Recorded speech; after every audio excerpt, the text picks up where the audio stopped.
আল্লাহর কাছে আবদার করবে, আল্লাহ বলবে, রে ও জাহান্নাম একটু অপেক্ষা কর, আমি আল্লাহ বিচারটা শেষ করিয়া নেই।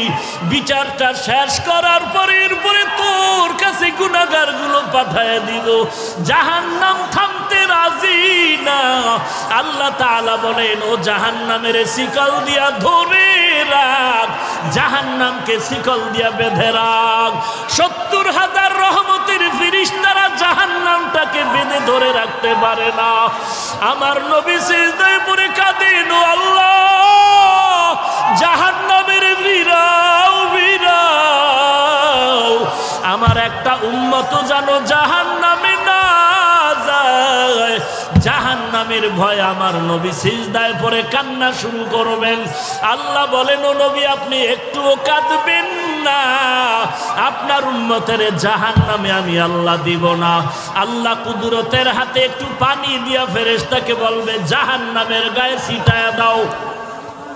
আল্লাহর দেওয়া কুদরতের হাতের পানি জাহান্নামের গায়ে ছিটায় দেওয়া মাত্র জাহান্নাম পেছন দিকে দৌড়াবে।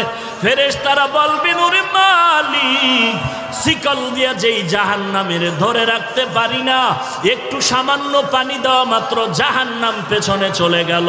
এটা কেমন বরকতের পানি? এটা কি জমজমের পানি, নাকি কাউসারের পানি, নাকি আবে হায়াতের পানি?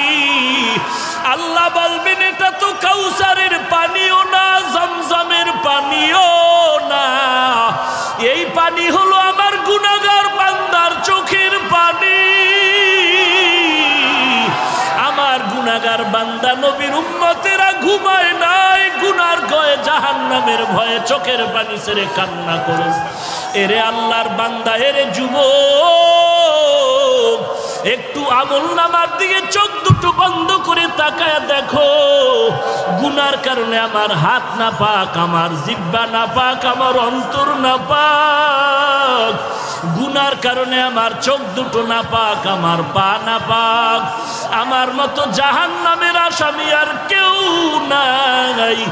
আজকে এই ময়দানে চোখের পানি ছেড়ে আল্লাহকে মায়া করে ডাক দাও, রে মালিক, আমি জাহান্নামের আগুনে জ্বলতে পারবো না। কেউ যদি একটা বেত দিয়া বাড়ি দেয়, সহ্য করতে পারি না রে আল্লাহ। গুনাহ নিয়ে কবরে গেলে কবরের মাটির চাপ কেমনে সহ্য করবো রে মালিক। গুনার কারণে আমার দিলটা পাথর হয়ে গেল, চোখে পানি নাই। গুনার কারণে দিলটা পাথর, চোখে পানিও নাই। এরে আল্লাহর বান্দা, ডানে বামে তাকায় দেখ, কার চোখে পানি, কার চোখে পানি। হাতটা বাড়ায়া দোয়া নাও, কান্নাওয়ালার দোয়া খালি ফেরত যাবে না। ওরে কান্নাওয়ালা বান্দা, চোখের পানি ছেড়ে আল্লাহর কাছে ক্ষমা চাও। ও আল্লাহ, কারো আল্লাহ তুমি কাউকে খালি ফিরায় দিও না। জাহান্নাম থেকে মুক্তির ব্যবস্থা করে দাও। গুনাহ করে